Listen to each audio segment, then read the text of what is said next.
Hello all, welcome to Learn Nutrition and Dietetics channel. நம்ம ஏற்கனவே saturated, unsaturated and trans fat அப்படின்னா என்னங்கிறத பற்றி பார்த்துருந்தோம். இன்னைக்கு நம்ம qualities of coconut oil பற்றி பார்க்கலாம். ஒரு tablespoon of coconut oil உங்களுக்கு 13 கிராம் கொடுக்குது. அதில் 120 calories இருக்குது, 12 grams of total fat. அதில் 11.2 grams உங்களுக்கு saturated fatty acids மட்டுமே present ஆயிருக்கு. யூஸ்வலாக saturated fatty acidsனால் நம்ம கெட்ட கொழுப்பு அப்படின்னு சொல்லிடுவோம். மற்ற ஆயில்ஸை கம்பேர் பண்ணும்போது கோகனட் ஆயிலில் தான் அதிகப்படியான சேச்சுரேட்டட் ஃபேட்டி ஆசிட் ப்ரெசென்ட் ஆயிருக்கு. அப்படி இருந்தும் ஏன் இதுக்கு இவ்வளோ இம்பார்ட்டன்ஸ் கொடுக்குறாங்க அப்படிங்கிறத பற்றி தான் இன்றைக்கி நம்ம வீடியோவில் பார்க்க போகிறோம். அதுக்கு முன்னாடி 2 வகையான கோகனட் ஆயில் பற்றி தெரிஞ்சுக்கலாம். விர்ஜின் கோகனட் ஆயில் அப்படிங்கிறது ஒரு ஃப்ரெஷ் கோகனட்லேருந்து ஆயில் எக்ஸ்ட்ராக்ட் பண்ணுவாங்க. எந்த ஒரு ஹீட்டும் அப்ளை பண்ணாமல், கெமிக்கல்ஸ் யூஸ் பண்ணாமல், ரிஃபைன்ட் ப்ராசஸ் யூஸ் பண்ணாமல் எடுக்கிறது தான் விர்ஜின் கோகனட் ஆயில். இதை தான் நம்ம சமையலுக்கு நம்மளோட உணவில் பயன்படுத்துகிறோம். ட்ரைடு கோகனட் ஆயில் அப்படிங்கிறது கொப்பரை தேங்காய். இதிலிருந்து எடுக்கிற ஆயில்ஸ் எல்லாமே நம்ம ஸ்கின் அண்ட் ஹேர் ட்ரீட்மெண்ட்ஸ்க்கு யூஸ் பண்ணுறோம். Functions of coconut oil in the body. நம்ம இந்த சேச்சுரேட்டட் ஃபேட்டி ஆசிட்ஸ் அதிகமாக இருந்தாலும் இந்த கோகனட் ஆயிலுக்கு ஏன் முக்கியத்துவம் கொடுக்குறோன்னா ப்ரெசன்ஸ் ஆஃப் லாரிக் ஆசிட். இது எந்த உணவுலையும் அவ்வளோ எளிதில் ப்ரெசென்ட் ஆயிருக்காது. ஆனால் இந்த கோகனட் ஆயிலில் ப்ரெசென்ட் ஆயிருக்கிறதுனால தான் இது ரொம்பவே ஸ்பெஷலாக நம்ம பார்க்குறோம். இந்த லாரிக் ஆசிட் நமக்கு மோனோலாரினாக கன்வெர்ட் ஆகி நம்ம பாடியில் நிறைய பெனிஃபிட்ஸை கொடுக்குது. இதே வேலையை தான் கேப்ரிலிக் ஆசிட் அண்ட் கேப்ரிக் ஆசிடும் செய்யுது. நம்ம கோகனட் ஆயிலில் 50% லாரிக் ஆசிட் தான் சேச்சுரேட்டட் ஃபேட்டி ஆசிட்ஸாக ப்ரெசென்ட் ஆகிருக்கு. அதனால தான் இது ரொம்ப ஸ்பெஷலாக நம்ம கோகனட் ஆயிலை பார்க்குறோம். இந்த கோகனட் ஆயிலை எடுத்துக்கிறதுனால உங்களுக்கு நம்ம உங்களோட பாடியில் நிறைய ஃபேட் ஸ்டோர் ஆகாது. ஃபேட் நிறைய ஸ்டோர் ஆகாததுனால உங்களுக்கு fatty liver and call stones போன்ற பிரச்சனைகள் வராமல் இது ப்ரிவெண்ட் பண்ணும். அதனால் இந்த ஃபேட்டி லிவர் இருக்கவங்களுக்கு கோகனட் ஆயில் கொடுத்தா சரியாயிரும் அப்படிங்கிற எந்த ஒரு உத்தரவாதமும் கிடையாது. பேன்க்ரியாடைட்டிஸ் இருக்கவங்களுக்கு ஃபேட் எடுத்துக்கிறோம் அப்படின்னா அவங்களால அந்த என்சைமை ப்ரொடியூஸ் பண்ண முடியாது, ஃபேட்டை டைஜஸ்ட் பண்ண முடியாது, அப்சார்ப் பண்ண முடியாது. அந்த இடத்துல நம்ம கோகனட் ஆயிலை எடுத்துக்கும் போது பேன்க்ரியாடைட்டிஸ் தன்னை கொஞ்சம் ரிலாக்ஸ் பண்ணிக்கும். அப்போ கோகனட் ஆயில் நமக்கு ஈஸியாக மெட்டபலைஸ் ஆகி நம்மள பிளட் போர்ட்டலில் மிக்ஸ் ஆகும். அது நமக்கு எனர்ஜி கொடுக்கும். கிரான்ஸ் டிசீஸ் இல்லை இன்ஃப்ளமேட்டரி பவுல் சிண்ட்ரோம் அப்படின்னு சொல்லுவோம். இது நமக்கு கோலானில் ஒரு தசை பிடிப்பு மாதிரி நடக்கும். நமக்கு மலம் கழிக்கும் போது ரத்தம், அதே போல் வலி ஏற்படும். இதிலிருந்து நமக்கு ரிலீஃப் வேணும் அப்படின்னா நம்ம coconut oil daily 1 table spoon எடுத்துக்கும் போது நமக்கு இதில் கொஞ்சம் கொஞ்சமாக ரிலீஃப் கிடைக்கும். அது மட்டும் இல்லாமல் இந்த கோகனட் ஆயிலை எடுத்துக்கும் போது நமக்கு கட் மைக்ரோஃப்ளோரா அப்படிங்கிற மைக்ரோப்ஸ் நம்ம பாடியில் ஒரு சில நல்ல மைக்ரோப்ஸ் ப்ரெசென்ட் ஆகிருக்கும். அந்த கட்டில் இருக்கிற மைக்ரோப்ஸ் நமக்கு நிறைய பெனிஃபிஷியரிஸை கொடுக்கும். அதை இம்ப்ரூவ் பண்ணும் கட் மைக்ரோஃப்ளோராவை. அடுத்ததாக இந்த coconut oil increased metabolic rate கொடுக்கறதுனால நம்ம பாடியில் எக்ஸஸ் ஃபேட் ஸ்டோர் ஆகாது. அப்போ நமக்கு வெயிட் லாஸ் ஈஸியாக நடக்கும். அத்லெட்ஸ் அண்ட் பாடி பில்டர்ஸ் பார்த்தீங்கன்னா ரொம்பவே ஃபிட்டாக இருக்கணும் அப்படின்னு நினைப்பாங்க. வெயிட் கெயின் நிறைய ஆயிடக்கூடாது அப்படின்னு.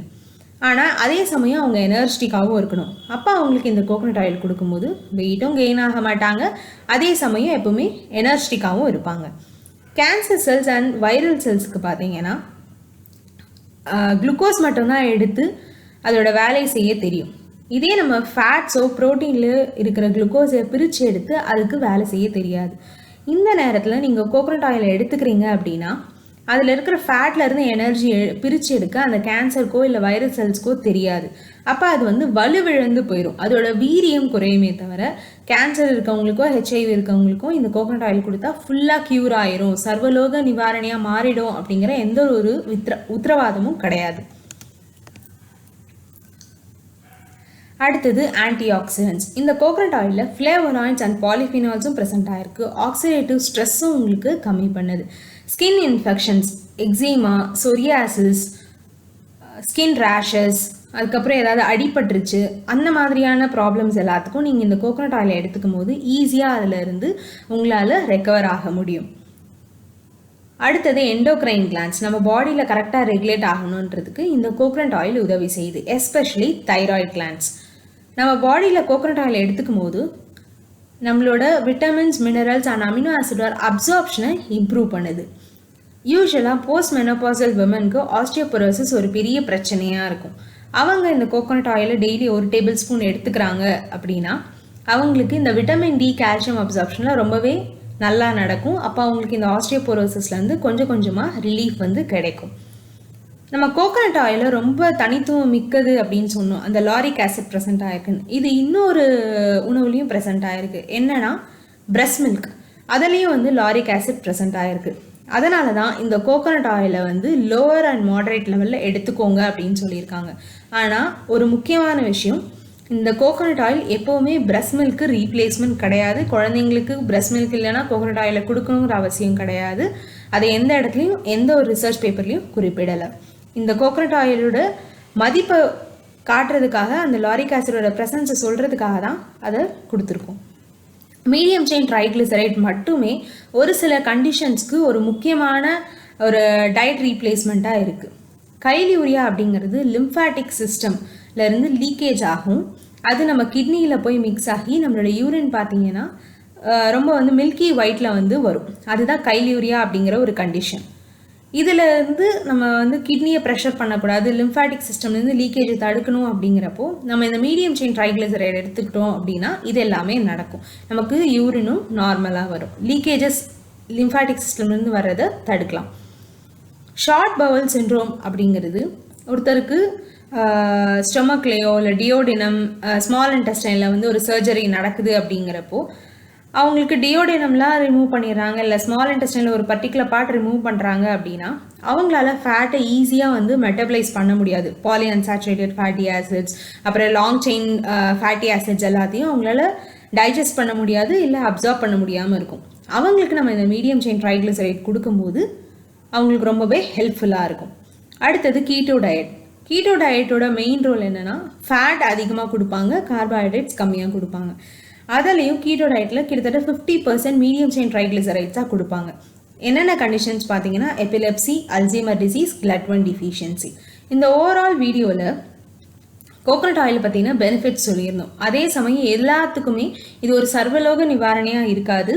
இது எல்லாத்துக்கும் நமக்கு ப்ரிவெண்ட் பண்ணும், இல்லை கொஞ்சம் ரிலீஃப் கொடுக்குன்றதை பற்றி தான் சொல்லியிருந்தோம். அதே போல் லோவர் அண்ட் மாடரேட் லெவலில் தான் நம்ம இதை எடுத்துக்கணும். எந்த காரணத்தை கொண்டும் ஹையர் லெவல் எடுத்துக்கூடாது. ஏன்னா ரிசர்ச் பேப்பர்ஸ் எல்லாமே இந்த கோகனட் ஆயில் ஹெச்டிஎல்லும் இன்க்ரீஸ் பண்ணுது, குட் கொலஸ்ட்ரால், எல்டிஎல்லையும் இன்க்ரீஸ் பண்ணுது, பேட் கொலஸ்ட்ரால். அப்போ இது இன்னும் டயலமால தான் இருக்குது. இது ஃபுல்லாக வந்து குட் கேட்டகரியில் கொண்டு வரதா, இல்லை இது கெட்டதுன்ற கேட்டகரியில் கொண்டு வரதா? ஸோ இன்னி வரைக்குமே இது ஒரு கான்ட்ரவர்சி போது, ரிசர்ச்சஸும் போயிட்டு தான் இருக்குது. ஸோ நீங்கள் கோகனட் ஆயில் எடுத்துக்கலாம், ஆனால் லோவர் அண்ட் மாடரேட் லெவல் தான் எடுத்துக்கலாம். ஒரு டேபிள் ஸ்பூன் நீங்கள் எடுத்துக்கிட்டிங்கனாலே போதும் நார்மல் பர்சன்ஸ். அதுக்கு மேலே நீங்கள் நிறைய எடுத்துக்கிறீங்க, கோகனட் ஆயிலோட பெனிஃபிட் சொல்லிட்டாங்க, நம்ம நிறைய எடுத்துக்கிட்டா நல்லது போல் அப்படின்னு நீங்கள் நினச்சிங்கன்னா அதுவே உங்களுக்கு ஹார்ட் ப்ராப்ளம்ஸில் கொண்டு போய் விடுறதுக்கான வாய்ப்புகள் அதிகமாக இருக்குது. ஸோ எப்போவுமே கோகனட் ஆயில் உங்களோட டயட்டில் லோவர் அண்ட் மாடரேட் லெவலில் எடுத்துக்கோங்க. இந்த வீடியோவில் பேசினதுக்கப்புறம் உங்களுக்கு ஏதாவது டவுட் இருக்குது பார்த்ததுக்கப்புறம் அப்படின்னா நீங்கள் கமெண்ட் செக்ஷனில் போஸ்ட் பண்ணுங்கள். இந்த மாதிரி வேறு எந்த டாப்பிக்கில் உங்களுக்கு வீடியோ வேணுமோ கமெண்ட் செக்ஷனில் போஸ்ட் பண்ணுங்கள். நாங்கள் உங்களுக்கு அடுத்த அந்த வீடியோவை உங்களுக்கு கொடுக்குறோம். தேங்க்யூ.